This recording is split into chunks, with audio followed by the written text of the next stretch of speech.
अब मैं जरा आपको स्पष्ट करके बता दूं कि दिति माने भेद बुद्धि, दिति माने भेद बुद्धि और अदिति माने अभेद बुद्धि। तो दिति के पुत्र होते हैं दैत्य, और दैत्यों में हिरण्यकश्यपु और हिरण्याक्ष, और हिरण्यकश्यपु ने कहते हैं, और अभिमान को हिरण्याक्ष कहते हैं।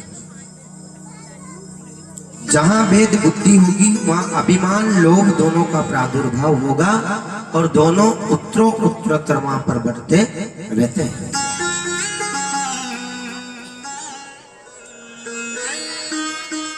अब जो ये हिरण्याक्ष था ये बड़ा दुष्ट था। प्रलय के समय पृथ्वी समुद्र में डूब गई थी।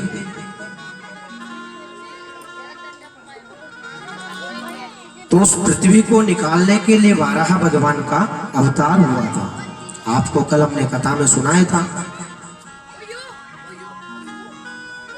तो वाराह भगवान उस पृथ्वी को लाने के लिए रसातल समुद्र में गए, और समुद्र में जाकर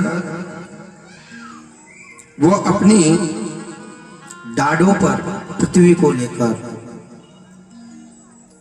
ऊपर की ओर आ रहे थे। अब पुराने जमाने में जो ऋषि लोग होते थे वो आकाश में उड़ा करते थे। अब आजकल की विज्ञान कहती है कि आविष्कार हमने किया है, हमने एरोप्लेन को हवा में उड़ाया है, आकाश में हमने एरोप्लेन उड़ाया है।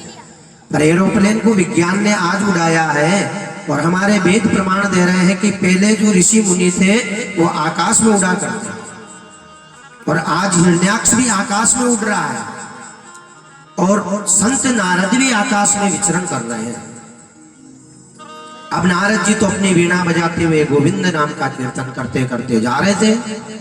सोई हिरण्याक्ष ने नारद जी को पकड़ लिया, और नारद जी को पकड़कर कहने लगा कि वीणा वीणा बजाते हो और भगवान के भजन भी करते हो, या और कुछ भी आता है आपको?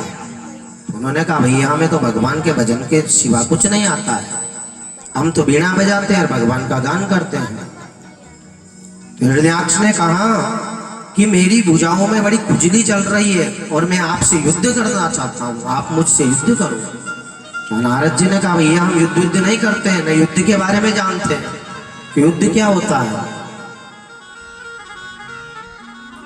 तो हिरण्याक्ष ने कहा कि आप युद्ध नहीं करते हो तो हमें कोई उपाय बताओ, और अगर आप युद्ध का उपाय नहीं बता सकते हो तो हम तो आपको ही मारेंगे, आज आपसे ही लड़ेंगे। अब नारद जी ने मन में सोचा कि बड़ा दुष्ट आदमी है, हम इससे कुछ कह नहीं रहे, हम हमारे रास्ते जा रहे हैं और ये हमसे कहता है कि युद्ध करो। तो नारद जी ने मन में सोचा कि इसको ऐसी जगह भेजा जाए जो दोबारा इसकी बाजुओं में कभी खुजली ना हो लड़ाई करने की। और मन में सोचकर उन्होंने हिरण्याक्ष से कहा कि भैया अगर हम आपको योद्धा बता दे तो कैसा रहे? तो हिरण्याक्ष ने कहा बड़ी अच्छी बात है, आप युद्ध नहीं करना चाहते हो तो योद्धा बता दो। तो उन्होंने कहा कि आप यहां से सीधे जाइए समुद्र के अंदर, और एक सुकुर का बच्चा अपनी डाढ़ों पर पृथ्वी को लेकर ऊपर की ओर आ रहा है, आप उससे जाकर लड़ो, और आपकी टक्कर का योद्धा है। हिरण्याक्ष ने कहा ठीक है हम जाते हैं। हिरण्याक्ष चला गया।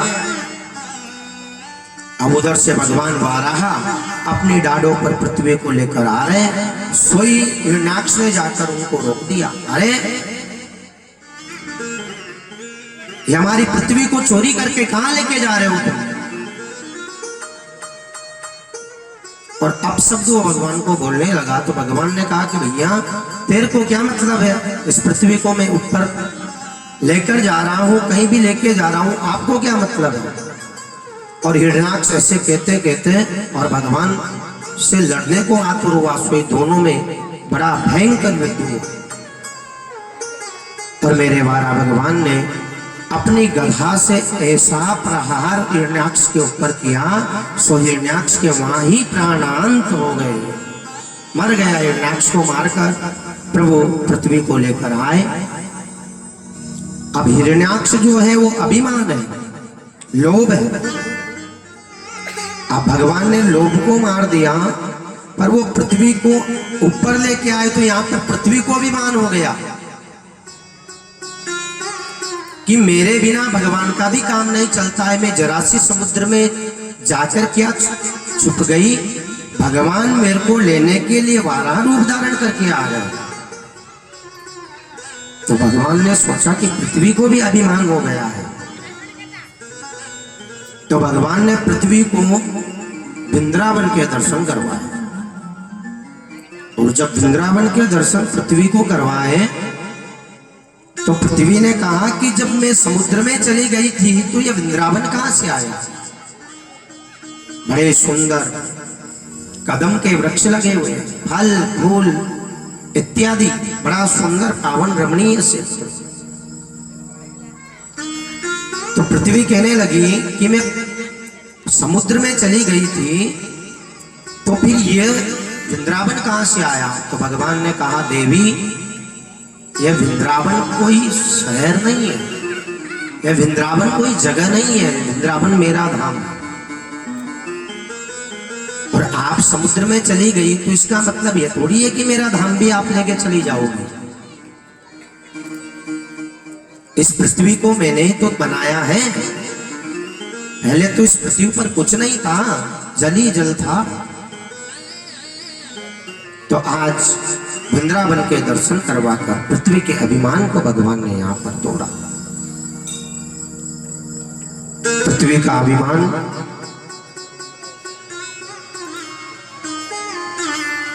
तोड़ने के बाद में एक बार मीरा जी थे, मीरा जो अनेक क्षेत्र में घूमती हुई वृंदावन में आई। तो वहां पर भक्तों ने पूछा कि मीरा भाई आप हरि क्षेत्र गई, गंगा गई,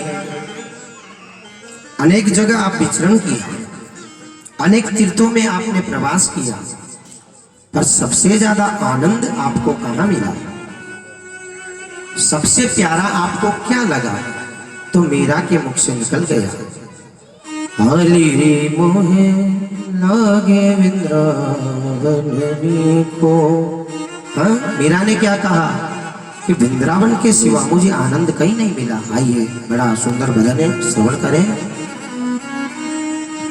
हाली रे मोहे लागे वृंदावन को, हाली रे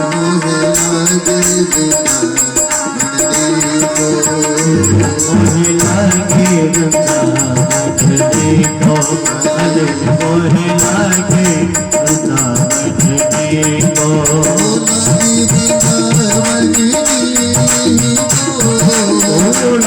वृंदावन को,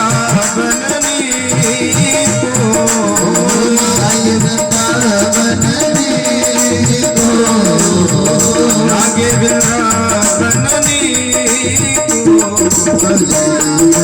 लागे वृंदावनी को, लागे वृंदावनी को, मोहे लागे वृंदावनी को, मोहे लागे वृंदावनी को।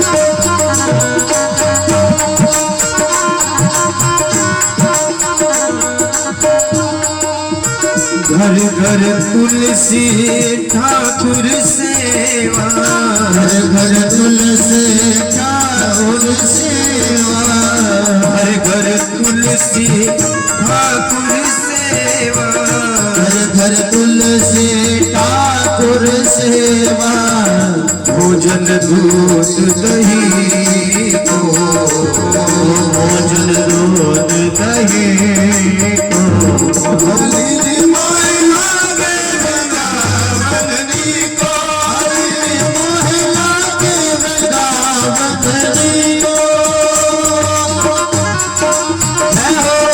ताली बजाओ सभी मिलकर के ये बात लागे वृंदावननी को लागे वृंदावननी को लागे वृंदावननी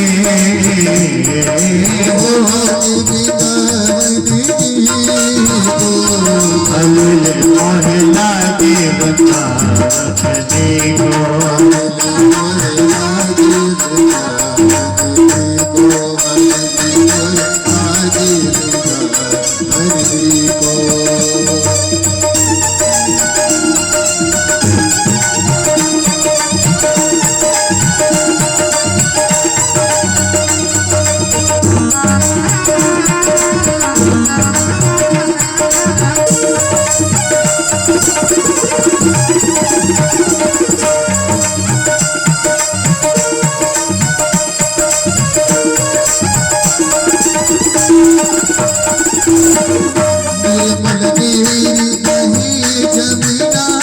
निर्मल नीर बहे जमुना को निर्मल नीर बहे जमुना को नीर बहे जमुना को दर्शन गोविंद जी को दर्शन गोविंद जी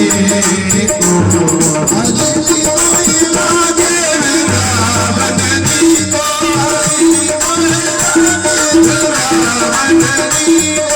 लागे वृंदावननी को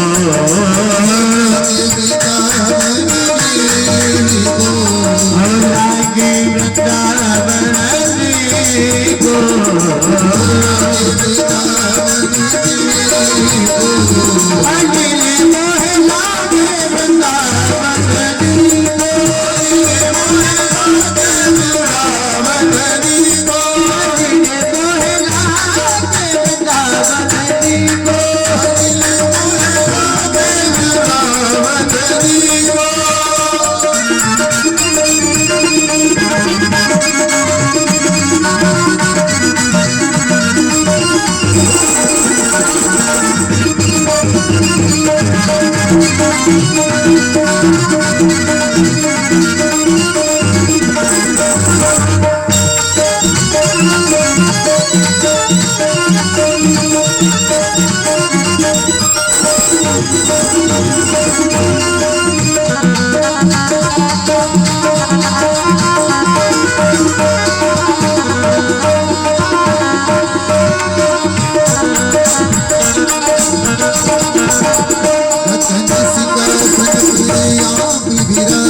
रतन सिंहासन पे आज विराजो रतन सिंहासन पे आप विराजो रतन सिंहासन आप विराजो मुकुट धरे तुलसी मुकुट धरे तुलसी को मुकुट धरे तुलसी को मुकुट धरे तुलसी को अलिल मोहे लागे वृंदावननी को अलिल मोहे लागे वृंदावननी को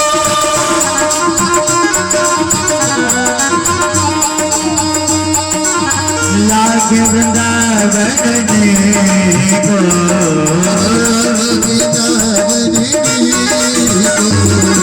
लागे वृंदावननी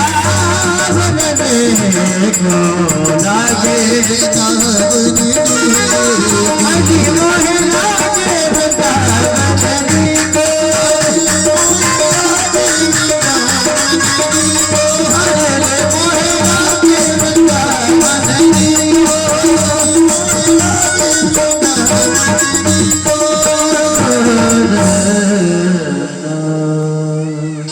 बाकी बिहारी लाल की जय। भगवान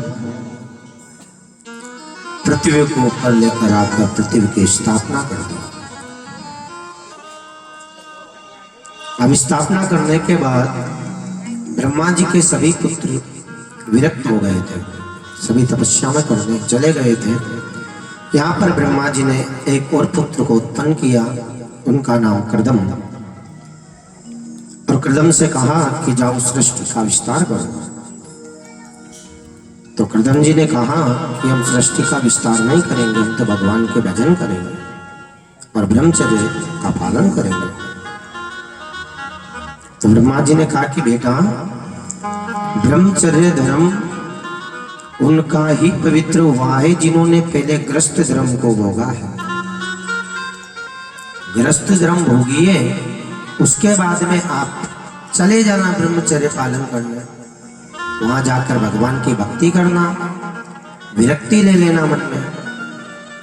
तो कर्दम जी ने मना कर दिया कि नहीं, हम तो इसी संग भगवान के भजन के लिए जाएंगे। और कर्दम जी चले गए भगवान के भजन करने के लिए। जंगल में जाकर कर्दम जी ने भगवान के भजन के लिए समाधि लगा दी, तपस्या करने के लिए बैठ गए। और तपस्या करने बैठे तो भगवान की तपस्या करते करते समाधि में चले गए।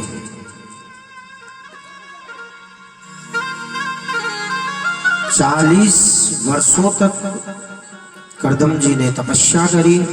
40 वर्ष बाद जब तपस्या पूर्ण हुई, तब कर्दम जी वृद्ध हो गए, बूढ़े हो गए। अब जैसे तपस्या से उठे तो बूढ़े हुए, तो कर्दम जी के मन में विचार आने लगा कि सभी लोग गृहस्थ जीवन को भोगते हैं। जय श्री राम।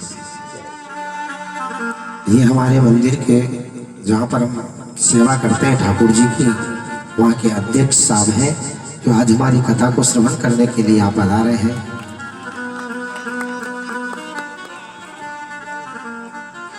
तो कर्दम जी की जैसे समाधि खुली, तो कर्दम जी ने कहा कि सभी लोग जीवन में गृहस्थ जीवन का आनंद लेते हैं, हम भी क्यों ना गृहस्थ जीवन जिए। ऐसा मन में